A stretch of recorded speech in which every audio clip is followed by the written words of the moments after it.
Сәлеметсіздер ме балалар? Бүгінгі сабаққа қош келдіңіздер. Бүгін біз сіздермен 93-ші сабақ заттың санын білдіретін сөздер тақырыбын жалғастыратын боламыз. Бірінші жаттығу мәтінді түсініп оқы. Қанша аң? Ормандағы аңдар жүгіруден жарыс өткізді. Жарысқа қатысқандардың екеуінен басқасы түлкі, екеуінен басқасы кірпі, екеуінен басқасы қоян. Жарысқа қанша аң қатысты? Балалар, енді осы мәтінге байланысты берілген сұрақтарға жауап берейік. Бірінші сұрақ: ормандағы аңдар қандай жарыс өткізді? Ормандағы аңдар жүгіруден жарыс өткізді, иә? Екінші сұрақ: жарысқа тағы қандай аңдар қатысты деп ойлайсың? Жарысқа кірпі, түлкі, қоян қатысты, иә? Мәтіндегі сұраққа жауап берді. Мәтінде бізде жарысқа қанша аң қатысты деп сұрап тұр, иә? Жарысқа балалар 3 аң қатысты.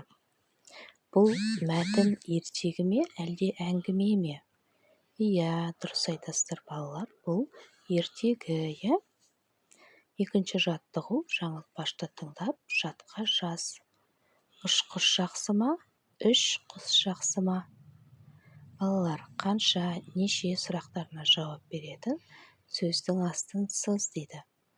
Бұл жерде бізде 3 құс жақсы ма дегенде 3 деген бізде неше деген сұраққа жауап береді, иә? Заттың санын білдіретін сөздер не үшін керек?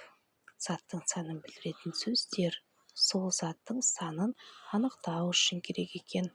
Жаңылтпашты тез-тез жаңылмай айтыңдар балалар.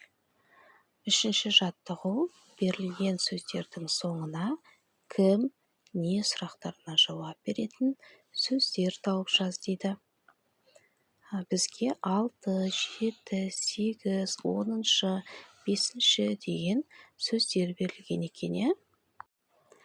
Енді осы сөздерге кім, не сұрақтарына жауап беретін сөздерді тауып жазайық, иә? Мінекей балалар, 6 кітап, 7 дәптер, 8 бала, 10 класс, 5 сынып деп жазсаңыздар болады екен.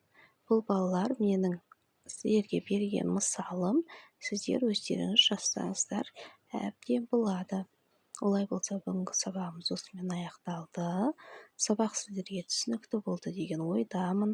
Сабақ түсінікті болса, лайк басып, сұрақтарыңыз болса комментарий бөліміне жаза өтіңіздер. Міндетті түрде жауап қайтаратын боламын.